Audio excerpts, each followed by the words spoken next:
नमस्कार बंधु मैंने आज यही वीडियो को आपण मानक स्वागत। आज यही भिडटी कर्कट राशि व्यक्तिशेष मान विशेष खास होगापी जाऊँगी। कहीं आपड़ जानते कहीं आज यही भिडियो आलोचना कर मासिक राशिफल विषय जहाँकि मे मास 2026 आपण किपरि कटिब एवं आपणकर नवग्रह मानकर स्थिति किपरि रही अछि एवं जो माने बा जो ग्रह माने आपण को खराब फल प्रदान करुछंती शेषरे तांको पई विशेष प्रतिकार गुड़िक रहिबो। ता सहित आपणकर स्वास्थ्य शिक्षा प्रेम जीवन वैवाहिक जीवन भाग्य क्यारियर एवं व्यापार वाणिज्य विषय रे मध्य आलोचना करा जिवो। तबे बंधु माने आउ डेरी न करी चलंतु भिडियोटी को आरंभ करिनबा। भिडियोटी रे आगो को बढ़िबा पूर्व जदि एपर्यंत मोर एही चैनल टी को सब्सक्राइब करि नाहंती तबे गोटिए सब्सक्राइब करी भिडियोटी को गोटिए लाइक करि दियंतु। व्यक्ति भक्ति और श्रद्धा मनरे तले कमेंट बॉक्स रे जय माँ लक्ष्मी आपण अवश्य रूप से लिखि दियंतु। तेबे बंधु माने चलंतु जानि नबा जे नवग्रह मानकर स्थिति वर्तमान किपरि रही अछि। देखंतु राशि चक्रर चतुर्थ राशिटी हेउछि आपणकर कर्कट राशि। तो कर्कट राशिर स्वामी बा अधिपति रहिले चंद्रमा। चंद्रमा आपणकर प्रत्येक 2 दिन रे थरे निजर स्थान परिवर्तन करिथांती। तो द्वितीय घरे आपणकर केतु अवस्थान करिसंती। अष्टम घरे आपणकर राहु अवस्थान करिसंती। शनि एवं मंगल आपणकर नवम घरे अवस्थान करिसंती। सूर्य एवं बुध दशम घरे अवस्थान करिसंती।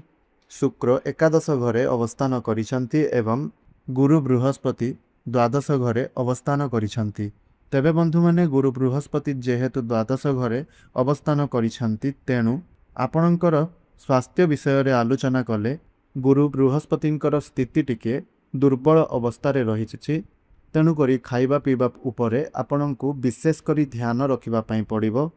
सामान्य पेट दरज हेबा पेट काटिबा एवं लिभर जनित समस्या मध्य देखा देई पारे। बद हजमी होई पारे। एटा तो माइनर कथा मुंड बिंधा मध्य होई पारे। तो 11 मे पूर्व आपणकर एही परि भाबरे देखा दउछि। बाकी आपणकर सब किछि ठीक अछि किंतु ताहा पूर्वरु आपणको टिके आपणकर स्वास्थ्य उपरे ध्यान रखिबा पई पड़िबो। तेबे बंधु माने जदि आपणकर शिक्षा क्षेत्र बा विद्यार्थी मानक कथा आलोचना करिबा तो पंचम घर को शिक्षा क्षेत्रर घर बोली माना जाए। आउ आपणकर पंचम घरर स्वामी हेले मंगल। नवम स्थान रे मंगल अवस्थान करिसंती। शनिंक सांगरे अवस्थान करिसंती। शुक्रंकर दृष्टि मध्य पंचम स्थान को पड़ुअछि। सूर्य एवं बुधंकर दृष्टि मध्य पंचम स्थान उपर को रहुछि। 15 एप्रिल पर मंगल मध्य दशम घर को आसिबे 11 मे को। तेणु मंगल जेतेबेले निज घर को प्रवेश करिवे रुचक राजयुग मध्य बनइबे। तो 11 मे पर आपणकर पाठ पढ़ा को लेकी सर्वोत्तम रही। जदि एग्जाम आपण देउछंती तेबे भल फल गुड़िक मध्य आपणको प्रदान हेबो। भल रिजल्ट आपणको देखिबा पई मिलिबो 11 मे परे। तेणु खास करी आपणको पॉजिटिव रहिबार अछि काहेकि ना जेतेबेले सूर्य उच्चरे मंगल निज गृह रे। तेणु विद्यार्थी मानक पई बहुत बड़ एवं खास हेई करी आसीबो। बहुत बड़ स्वप्न मध्य आपणकर पूरण हेबो। आपण लक्ष्य स्थान रे मध्य पहुँच पारिबे। बढ़िया आपणकर एही मासटी रहिबो। निश्चिंत रूप से पाठ पढ़ारे आपण उन्नति करिवे एवं आपणको सफलता निश्चय रूप से प्राप्त हेबो। तेबे बंधु माने वर्तमान आसंतु जानिनबा आपणकर लव लाइफ किपरि रहिबो। आपणकर प्रेम जीवन किभଳି रहिबो। तेणु बंधु माने देखंतु पंचम घर को मध्य प्रेम जीवनर घर बोली माना जाइथाए। तो पंचम घरर अधिपति मंगल शनिंक सांगरे अवस्थान करिसंती। तेणु आपणको ही कंट्रोल करिवार अछि काहेकि ना आपणक जीवन साथी भितर राग रहिबो अग्रसन रहिबो। डोमिनेटिव नेचर मध्य तांको मध्यरे रही पारे। टिके जुक्ति तर्क मध्य आपण दुई जनक मध्यरे होई पारे।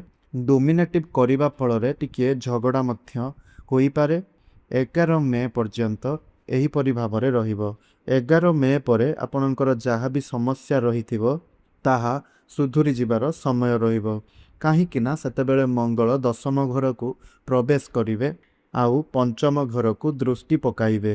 तेणु करी प्रेम जीवन रे जहाँ भी किछि समस्या देई करी गति करुछंती किंबा कथावार्ता बंद होई जाई अछि किंबा दुई जनक भितर झगड़ा झांटी किंबा जुक्ति तर्क हेउ अछि ତ ତାହା ସବୁ ନିଶ୍ଚିନ୍ତ ରୂପରେ ଆପଣଙ୍କର 11 ମଇ ପରେ ସମାଧାନ ହୋଇଯିବ ଏବଂ ଆପଣ ଦୁଇ ଜଣଙ୍କ ମଧ୍ୟରେ ମଧୁର ସମ୍ପର୍କ ସୃଷ୍ଟି ହେବ, ପ୍ରେମ ଜୀବନରେ ସଫଳତା ପ୍ରାପ୍ତ ହେବ। ଯଦି ଆପଣ ସିଙ୍ଗିଲ ଅଛନ୍ତି ତାହେଲେ ଆପଣଙ୍କୁ ଦେଖାଯାଉଛି ଯେ 11 ମେ ପରେ ନିଶ୍ଚିନ୍ତ ରୂପରେ ଆପଣଙ୍କୁ ପ୍ରେମ ମିଳିବ। ଯଦି ଆପଣଙ୍କର ପ୍ରେମିକା ଆପଣଙ୍କ ଠାରୁ ଦୂରେଇ ଯାଇଥିଲେ ତେବେ ସେ ଆପଣଙ୍କ ପାଖକୁ ଫେରି ଆସିବେ ଆଉ ସେ ଆପଣଙ୍କୁ ନ ଦେଖିକରି ରହିପାରିବେ ନାହିଁ ଆଉ ଆପଣଙ୍କର ସବୁ କଥା ଗୁଡ଼ିକ ମଧ୍ୟ ସେ ମାନିବେ। ତେବେ ବନ୍ଧୁମାନେ ବର୍ତ୍ତମାନ ଆସନ୍ତୁ ଜାଣିନେବା ଆପଣଙ୍କର ବୈବାହିକ ଜୀବନ ବିଷୟରେ। ବୈବାହିକ ଜୀବନ ଏହା ଆପଣଙ୍କର କିପରି ରହିବ? ତ ବନ୍ଧୁମାନେ ଦେଖନ୍ତୁ, ବୈବାହିକ ଜୀବନର ଘର ହେଉଛି ସପ୍ତମ ଘର। ସପ୍ତମ ଘରର ଅଧିପତି ରହିଲେ ଶନି। ସେ ଭାଗ୍ୟ ସ୍ଥାନରେ ଅବସ୍ଥାନ କରିଛନ୍ତି। ତ ମଙ୍ଗଳଙ୍କ ସାଙ୍ଗରେ ମଧ୍ୟ ଅବସ୍ଥାନ କରିଛନ୍ତି ଆଉ ଏଇଠାରେ ଦେଖାଦେଉଛି ଯେ ଆପଣଙ୍କର ବୈବାହିକ ଜୀବନ ଠିକ୍ ରହିଛି। ହେଲେ ବିବାହର କାରକ ଯେହେତୁ ଶୁକ୍ର ଅଟନ୍ତି ସେ ମଧ୍ୟ ଆପଣଙ୍କର ଭଲ ସ୍ଥାନରେ ଅଛନ୍ତି। କେବଳ 14 ମେରୁ 24 ମେ ପର୍ଯ୍ୟନ୍ତ ଟିକିଏ ଆପଣଙ୍କର ଝଗଡ଼ା ଝାଣ୍ଟି ହୋଇପାରେ, କାହିଁକି ନା ଶୁକ୍ର ଦଶମ ଘରକୁ ଚାଲିଯିବେ। ତେଣୁକରି ଦୁଇ ଜଣଙ୍କ ଭିତରେ ସାମାନ୍ୟ ମତଭେଦ ଦେଖା ଦେଇପାରେ, ଦୁଇ ଜଣଙ୍କ ଭିତରେ ଝଗଡ଼ା ଝାଣ୍ଟି ହୋଇପାରେ, କିନ୍ତୁ ଆପଣଙ୍କର ତାହାପରେ ଠିକ୍ ହୋଇଯିବ, ଯାହାକି 14 ମେ ପୂର୍ବରୁ ଏବଂ 24 ମେ ପରେ ସବୁକିଛି ଠିକ୍ ହୋଇଯିବ। କିନ୍ତୁ ଯଦି ଆପଣ ଦୁଇ ଜଣଙ୍କ ଭିତରେ ଝଗଡ଼ା ଝାଣ୍ଟି ହେଉନାହିଁ ତ ଆପଣଙ୍କର ଜୀବନସାଥୀଙ୍କର ଶରୀର ଖରାପ ହେବାର ମଧ୍ୟ ଦେଖାଦେବ। କିଛି ନା କିଛି ଛୋଟ ମୋଟ ସମସ୍ୟା ଦେଖା ଦେଇପାରେ, ଯେପରିକି ପାଦ ଗୋଡ଼ ସମସ୍ୟା କିମ୍ବା ଜଏଣ୍ଟ ପେନ୍ ହେବ, ବ୍ୟାକ୍ ପେନ୍ ହେବ କିମ୍ବା ମୁଣ୍ଡ ବ୍ୟଥାର ସମସ୍ୟା ବା ଆଖି ଜଳାପୋଡ଼ା ହେବାର ସମସ୍ୟା ଜୀବନସାଥୀଙ୍କର ଦେଖା ଦେଇପାରେ। ନହେଲେ ସେମିତି କିଛି ବି ବଡ଼ ସମସ୍ୟା ଦେଖାଦେବ ନାହିଁ। ତେବେ ବନ୍ଧୁମାନେ ବର୍ତ୍ତମାନ ଆସନ୍ତୁ ଜାଣିନେବା ଆପଣଙ୍କର ଭାଗ୍ୟ ବିଷୟରେ। ଆପଣଙ୍କର ଭାଗ୍ୟ କିପରି ରହିବ? ଦେଖନ୍ତୁ, ଭାଗ୍ୟର ସ୍ଥାନ ହେଉଛି ନବମ ସ୍ଥାନ। ନବମ ସ୍ଥାନରେ ଶନି ଏବଂ ମଙ୍ଗଳ ଅବସ୍ଥାନ କରିଛନ୍ତି। ଭାଗ୍ୟ ଘରର ସ୍ୱାମୀ ହେଲେ ଦେବଗୁରୁ ବୃହସ୍ପତି, ଯିଏକି ଆପଣଙ୍କର ଦ୍ୱାଦଶ ଘରେ ଅବସ୍ଥାନ କରିଛନ୍ତି। ତ ଆପଣଙ୍କର ଗୋଟିଏ ପଟେ ରାହୁ ରହିଛନ୍ତି ଆଉ ଗୋଟିଏ ପଟରେ ଆପଣଙ୍କର ସୂର୍ଯ୍ୟ ଅଛନ୍ତି। ତେଣୁ ଆପଣଙ୍କର ଭାଗ୍ୟ ସେତେଟା ବି ସାଥ ଦେଉନାହିଁ। ହେଲେ ଆପଣଙ୍କର ଭାଗ୍ୟ ଉଦୟ ହେବ କେବେ? 2 ଜୁନକୁ। ତ ନବମ ଘରର ଅଧିପତି ଯେତେବେଳେ ଦ୍ୱାଦଶ ଘରୁ ବାହାରିକି ଗୁରୁ ବୃହସ୍ପତି ପ୍ରଥମ ସ୍ଥାନକୁ ଆସିବେ, ତେଣୁ ଯଦି କିଛି ଆପଣଙ୍କର ଜଲ୍ଦି ନାହିଁ କରିବା ପାଇଁ ତାହେଲେ ଆପଣ ରହିଯାଆନ୍ତୁ। ଜୁନ 2 ପରେ କରିଲେ ଆପଣଙ୍କ ପାଇଁ ଭଲ ହେବ। ତ ଏହି ମାସରେ ଆପଣଙ୍କର ଭାଗ୍ୟ ଏତେ ସପୋର୍ଟ ଦେଉନାହିଁ, କାରଣ ଭାଗ୍ୟ ସ୍ଥାନରେ ଆପଣଙ୍କର ମଙ୍ଗଳ ଏବଂ ଶନି ରହିଛନ୍ତି ଆଉ ସେ ପାପକାତ୍ରୀ ଅବସ୍ଥାରେ ଅଛନ୍ତି। ତେଣୁ ଆପଣ ଯେଉଁ କାମ କରିବା ପାଇଁ ଚାହୁଁଛନ୍ତି ସେହି କାମରେ ଆପଣଙ୍କର ବାଧା ସୃଷ୍ଟି ହେବ। ସେହି କାମରେ ଆପଣଙ୍କର ଡିଲେ ହେବ, ଡେରି ହେବ, କାହିଁକି ନା ଯେହେତୁ ଆପଣଙ୍କର ଡେରିର କାରକ ଶନି ଅଟନ୍ତି, ତେଣୁ ଡେରି ମଧ୍ୟ ହୋଇପାରେ। ସେଥିପାଇଁ ଆପଣ ଯାହା ଚାହୁଁଛନ୍ତି କରିବା ପାଇଁ ତ ଆପଣ ଟିକେ ରହିଯାଆନ୍ତୁ। ଭାଗ୍ୟ ସହିତ ଜଡ଼ିତ କାମ ଯେପରିକି ଶୁଭ କାର୍ଯ୍ୟ ଗୁଡ଼ିକ, ମାଙ୍ଗଳିକ କାର୍ଯ୍ୟ ଗୁଡ଼ିକ କିମ୍ବା କେଉଁଠି ଇନଭେଷ୍ଟ କରିବା ପାଇଁ ଚାହୁଁଛନ୍ତି, ନୂଆ ନୂଆ ଆଇଡ଼ିଆ ଯଦି ଆସୁଛି ଆପଣଙ୍କ ମନକୁ, କିମ୍ବା ଯଦି କେଉଁଠି ଜାଗା ବାଡ଼ି କ୍ରୟ କରିବାକୁ ଚାହୁଁଛନ୍ତି, ଯାନବାହନ କ୍ରୟ କରିବା ପାଇଁ ଚାହୁଁଛନ୍ତି, ତାହେଲେ ଆପଣ ରହିଯାଆନ୍ତୁ। ଆଗକୁ କରିଲେ ଆପଣଙ୍କ ପାଇଁ ଭଲ ହେବ। ତେବେ ବନ୍ଧୁମାନେ ବର୍ତ୍ତମାନ ଆସନ୍ତୁ ଜାଣିନେବା ଆପଣଙ୍କର କ୍ୟାରିୟର ବିଷୟରେ। ଆପଣଙ୍କର କ୍ୟାରିୟର କିପରି ରହିବ? ଦେଖନ୍ତୁ ବନ୍ଧୁମାନେ, କ୍ୟାରିୟରର ଘର ହେଉଛି ଦଶମ ଘର। ଆପଣଙ୍କର ଦଶମ ଘରକୁ ମଙ୍ଗଳ ପ୍ରବେଶ କରିବେ, ଯାହାକି 11 ମଇକୁ। ଆଉ ସେହିସବୁ କ୍ଷେତ୍ରରେ ରୋଚକ ରାଜଯୁଗ ମଧ୍ୟ ସେ ବନାଇବେ। ଆପଣଙ୍କ ଭାଗ୍ୟରେ ବାଧା ଆସୁ ପଛେ, ହେଲେ ଆପଣ ହାର ମାନିବେ ନାହିଁ। ଷ୍ଟ୍ରେସ୍ ଆପଣଙ୍କର ବଢ଼ିବ, ଷ୍ଟାମିନା ମଧ୍ୟ ଆପଣଙ୍କର ବହୁତ ଭଲ ରହିବ ଏବଂ ପରାକ୍ରମରେ ସମସ୍ତଙ୍କୁ ମଧ୍ୟ ଆପଣ ହରେଇବେ। କନଫିଡେନ୍ସ ଲେବୁଲ୍ ଆପଣଙ୍କର ବହୁତ ଭଲ ରହିବ। ଟାର୍ଗେଟ୍ ଆପଣ ଆଚିଭ୍ ମଧ୍ୟ କରିବେ। ତ ଯେତେବେଳେ ସୂର୍ଯ୍ୟ ଆପଣଙ୍କର ଉଚ୍ଚସ୍ଥ ହୋଇକି ରହିବେ ଆଉ ଦଶମ ଘରକୁ ମଙ୍ଗଳ ଆସିବେ 11 ମେ ପରେ, ତ 11 ମେ ପରେ ଆପଣ ନିଶ୍ଚୟ ରୂପରେ ଦେଖିବେ ଯେ ଯେଉଁମାନଙ୍କର ଚାକିରି ନାହିଁ ଆପଣମାନଙ୍କୁ ଚାକିରି ଅବଶ୍ୟ ରୂପରେ ମିଳିବ। ଅଧିକ ଚାନ୍ସ ରହିଛି ଆପଣଙ୍କର କ୍ୟାରିୟରରେ ଉନ୍ନତି କରିବେ। ସିନିୟର କିମ୍ବା ବସ୍ ଆପଣଙ୍କୁ ସାହାଯ୍ୟ ଏବଂ ସହଯୋଗ କରିବେ। ଯେଉଁ କାମରେ ଆପଣ ହାତ ଦେବେ ସେହି କାମଟି ଆପଣଙ୍କର ଡେରି ହେଲେ ମଧ୍ୟ ତାହା ପୂରଣ ହୋଇଯିବ। ତାହା ସହଜ ମଧ୍ୟ ଲାଗିବ ଧୀରେ ଧୀରେ। ବାସ୍ ଆପଣ ସେହି କାମଟିକୁ ଆରମ୍ଭ କରିନିଅନ୍ତୁ। କାମ ଆରମ୍ଭ କରିବେ ମାନେ ଶେଷ ନିଶ୍ଚିନ୍ତ ରୂପରେ ହେବ। ତ ନିଶ୍ଚିନ୍ତ ରୂପରେ ଆପଣଙ୍କୁ କର୍ମକ୍ଷେତ୍ରରେ ସଫଳତା ପ୍ରାପ୍ତ ହେବ। ଏବଂ ଚେଷ୍ଟା କରନ୍ତୁ 10 ମଇ ପୂର୍ବରୁ ଆପଣ କାହା ସାଥିରେ ବି ଯୁକ୍ତିତର୍କ କରନ୍ତୁ ନାହିଁ। ଯୁକ୍ତିତର୍କ କରିବା ଦ୍ୱାରା ଆପଣଙ୍କର କାମ ବିଗିଡ଼ିଯିବ। ତେବେ ଯଦି ଆପଣ ଡିଫେନ୍ସ ଲାଇନ୍ରେ ଜବ୍ କରୁଛନ୍ତି କିମ୍ବା ଲୁଗା ଦୋକାନ କ୍ଷେତ୍ରରେ ଜବ୍ କରୁଛନ୍ତି ବା ଲୁଗା ବିକାବିକି କ୍ଷେତ୍ରରେ ଜବ୍ କରୁଛନ୍ତି, ଜୁଏଲାରୀ କ୍ଷେତ୍ରରେ ଯଦି ଜବ୍ କରୁଛନ୍ତି କିମ୍ବା ପବ୍ଲିକ୍ ଡିଲିଂ କରୁଛନ୍ତି କିମ୍ବା ସେଠି ଜବ୍ କରୁଛନ୍ତି, ତେବେ ସେଠି ଆପଣଙ୍କୁ ନିଶ୍ଚିନ୍ତ ରୂପରେ ଭଲ ଫଳ ପ୍ରଦାନ ହେବ। ଏହା ସହିତ ଆପଣଙ୍କର କାମ ମଧ୍ୟ ବହୁତ ସହଜରେ ହୋଇଯିବ। ତେବେ ବନ୍ଧୁମାନେ ବର୍ତ୍ତମାନ ଆସନ୍ତୁ ଜାଣିନେବା ଆପଣଙ୍କର ବେପାର ବାଣିଜ୍ୟ ବା ବିଜନେସ୍ ବିଷୟରେ।